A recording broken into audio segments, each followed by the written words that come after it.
Berdasarkan kesaksian dari Al-Fakihani, ketika kita masuk rumah, kemudian membaca la ilaha illallah satu kali saja, tunfi al-faqra, maka dijamin orang tersebut tidak akan fakir, tidak akan miskin.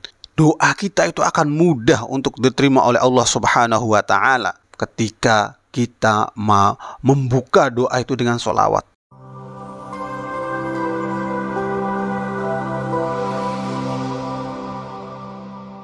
Assalamualaikum warahmatullahi wabarakatuh. Bismillahirrahmanirrahim.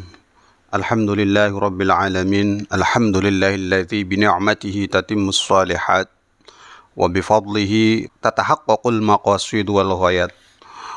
Wa ala alihi wa ashabihi wa man tabi'ahu bi ihsanin ila yaumiddin, amma ba'd. Hadirin pemirsa Al-Lisaniyat Institute rahimakumullah. Pada kesempatan kali ini kita akan membahas fadilah atau keutamaan dari kalimat tauhid, yaitu la ilaha illallah.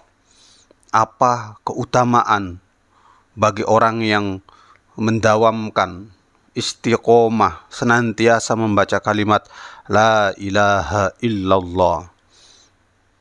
Jadi dengan kata lain bahwa kalimat la ilaha illallah bukan hanya semata sebagai bentuk kita mengesahkan Allah Subhanahu wa Ta'ala, mentauhidkan, mengikrarkan diri kita bahwa kita tidak mengakui Tuhan kecuali satu, yaitu Allah. Tapi di dalam kalimat itu menyimpan fadilah-fadilah, keutamaan-keutamaan yang sangat besar sekali. Apa saja keutamaan-keutamaan tersebut? Dalam kitab Tanqihul Qaul, Syekh Nawawi Al-Bantani merangkum beberapa hadis, atau lebih tepatnya mensyarahi beberapa hadis yang menjelaskan tentang keutamaan-keutamaan tersebut. Nah, beliau membuka bab kedua dari kitab Tanqihul Qaul ini dengan fi fadilati la ilaha illallah.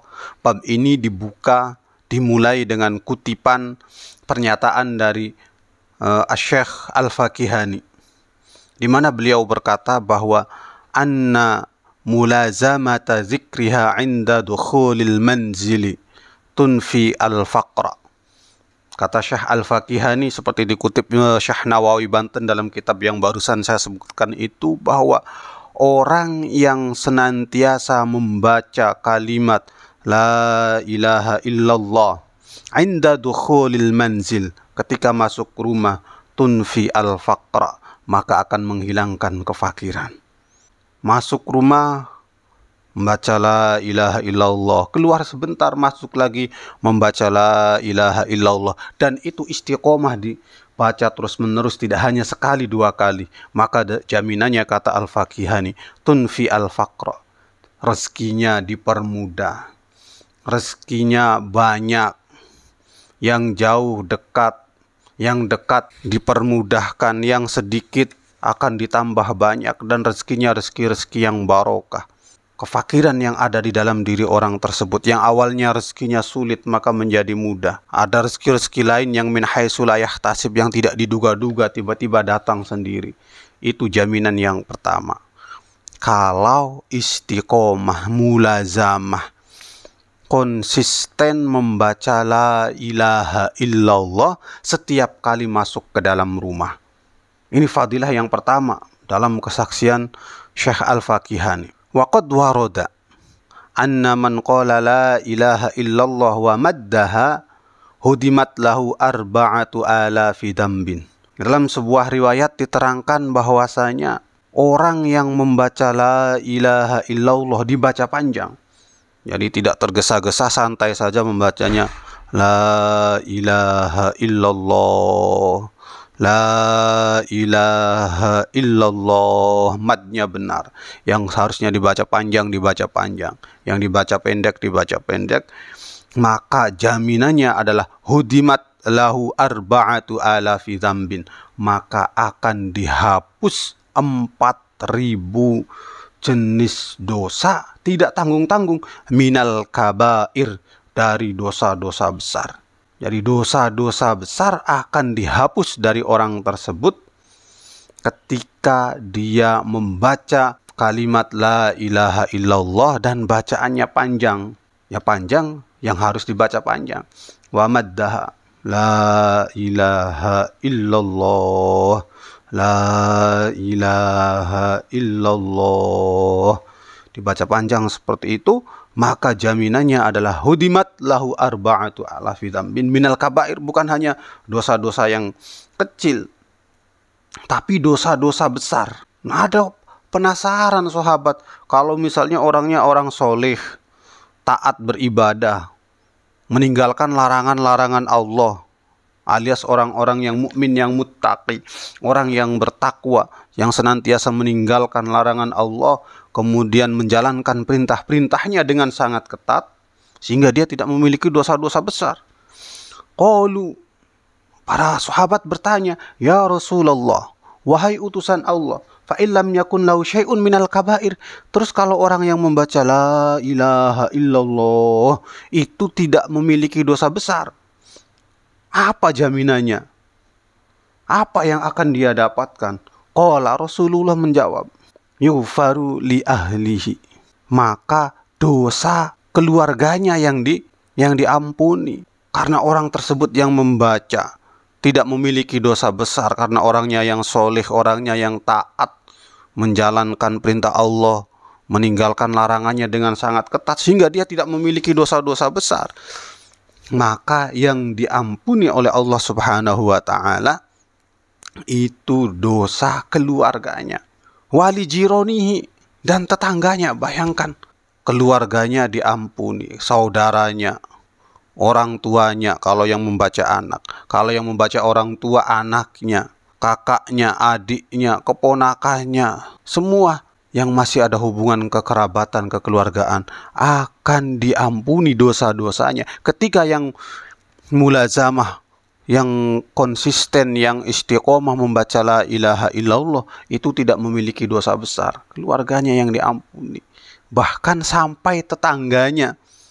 Kita terkadang sama tetangga itu tidak ada gesekan-gesekannya, tanpa kita sadari.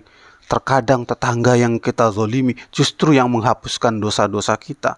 Kalau tetangga kita itu rajin membaca la ilaha illallah, sedangkan dia tidak memiliki dosa-dosa besar. Oleh disinilah pentingnya secara tidak langsung Rasulullah Shallallahu Alaihi Wasallam mengajarkan kita untuk tenggang rasa dengan tetangga, mengajarkan kita untuk bagaimana memilih lingkungan. Jangan salah memilih lingkungan. Kalau lingkungannya religius, orangnya taat-taat, ahli zikir, ahli membaca la ilaha illallah, ahli membaca sholawat, maka jika ada 1-2 penghuni rumah yang ada dalam lingkungan tersebut yang aras-arasan, yang malas untuk membaca kalimat-kalimat thayyibah tersebut, dia yang akan mendapatkan loberan dari keutamaan-keutamaan kalimat-kalimat tersebut. Subhanallah. Makanya memilih tempat tinggal itu tidak semudah seperti memilih baju. Memilih baju bosan tinggal ganti yang lain, tapi memilih tempat tinggal tidak semudah itu. Makanya ada yang bilang tanah itu seperti jodoh. Kadang kita lewat mencari nggak ketemu-ketemu, tapi yang nggak dicari tiba-tiba mendapatkan. Karena inilah ada kontak batin antara tempat yang mau kita tinggali dengan calon penghuninya. Rawahu al-Bukhari. Hadis tersebut diriwayatkan oleh Imam Bukhari. Jadi hadis yang menerangkan bahwa orang yang membaca la ilaha illallah, dibaca mad, dibaca panjang, maka dosa-dosa besarnya akan diampuni sebanyak 4.000 jenis dosa besar. Kalau dia tidak memiliki dosa besar sama sekali, maka dosa-dosa keluarganya dan dosa-dosa tetangga-tetangganya.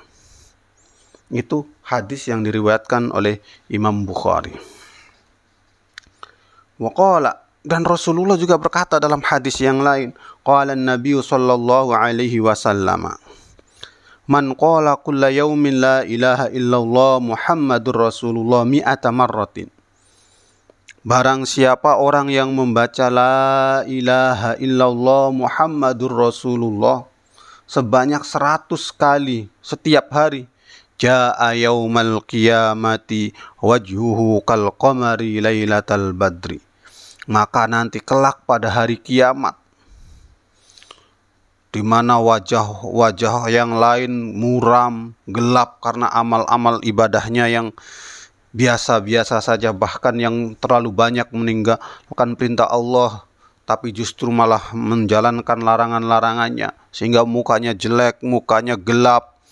Bahkan Quran ada suatu keterangan yang menerangkan ada yang nanti mukanya seperti hewan.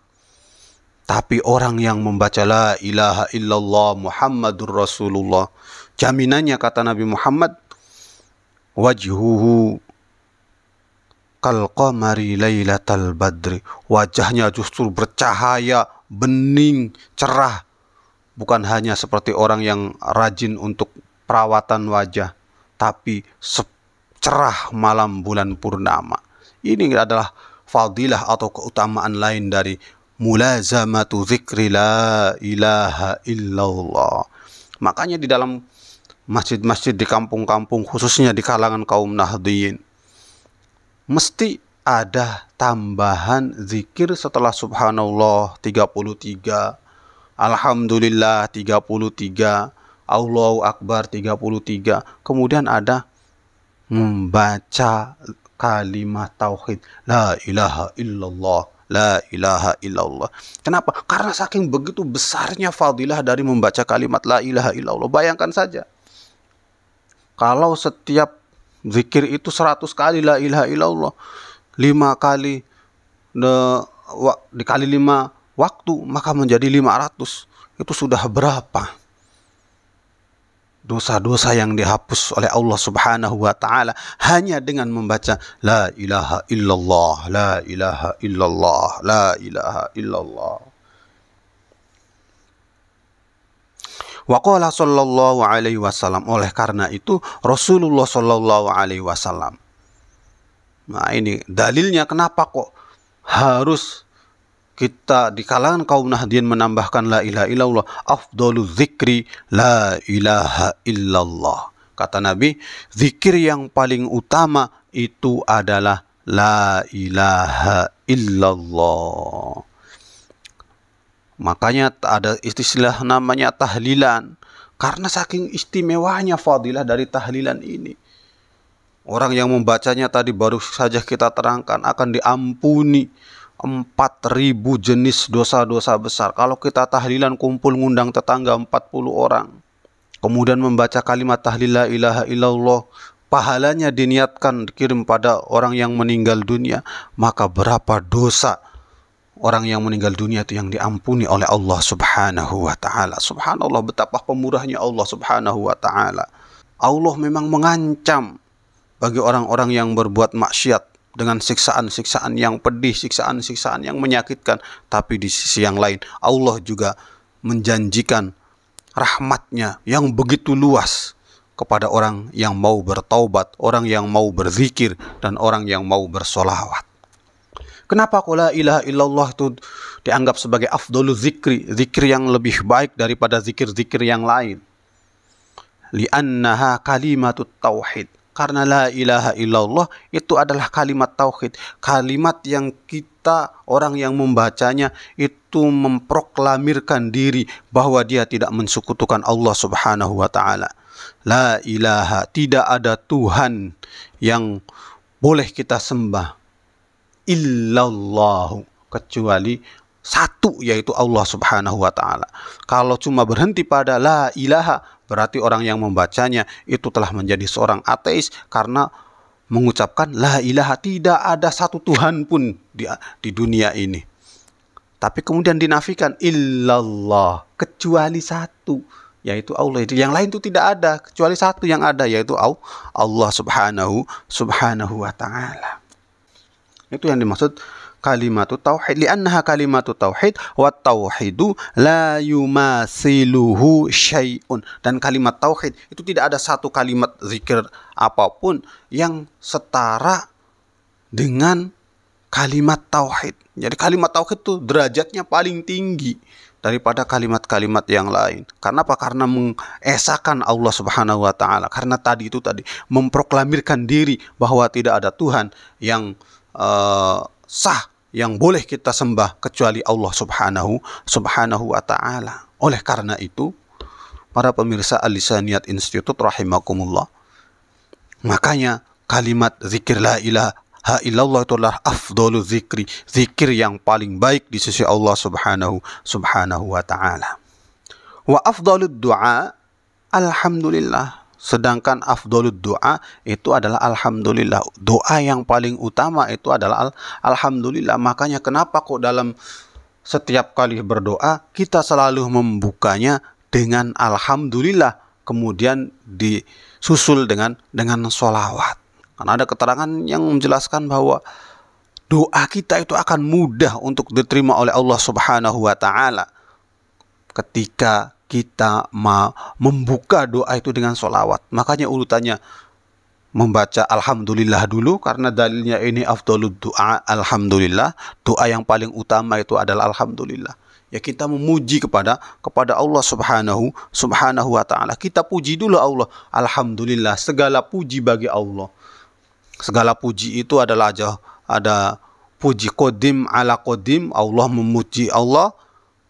Qadim hudus ala qadim, makhluk memuji Allah. Hudus ala hudus, makhluk memuji makhluk. Kemudian hudus ala qadim, makhluk memuji Tuhannya. Yang esensinya semuanya adalah pada akhirnya memuji Allah subhanahu wa ta'ala. Dengan kita memuji sesama manusia, kita sedang memuji pencipta dari orang yang kita puji itu. Alhamdulillah, prestasi Anda itu luar biasa sekali. Pada usia yang masih muda sudah meraih kesuksesan yang seperti ini. Dengan memuji seperti itu, secara tidak langsung kita memuji zat yang menciptakan kesuksesan itu. Sehebat apapun dia, kalau zat yang menciptakan itu tidak berkehendak, maka tidak akan terjadi. Makanya alhamdulillah itu adalah salah satu afdhalud doa, doa yang paling utama di hadapan Allah subhanahu wa ta'ala. Kalau zikir yang paling utama itulah la ilaha illallah Muhammadur Rasulullah. Jadi dengan terus membaca zikir yang paling utama ini, maka kita dari kajian-kajian yang singkat ini nanti kita sambung pada episode yang kedua. Pertama, akan dihapusnya dosa-dosa besar yang telah kita lakukan. Kalau tidak memiliki dosa besar, maka berlaku untuk orang sekitar kita, baik itu keluarga maupun tetangga. Itu jaminan dari Rasulullah Shallallahu Alaihi Wasallam.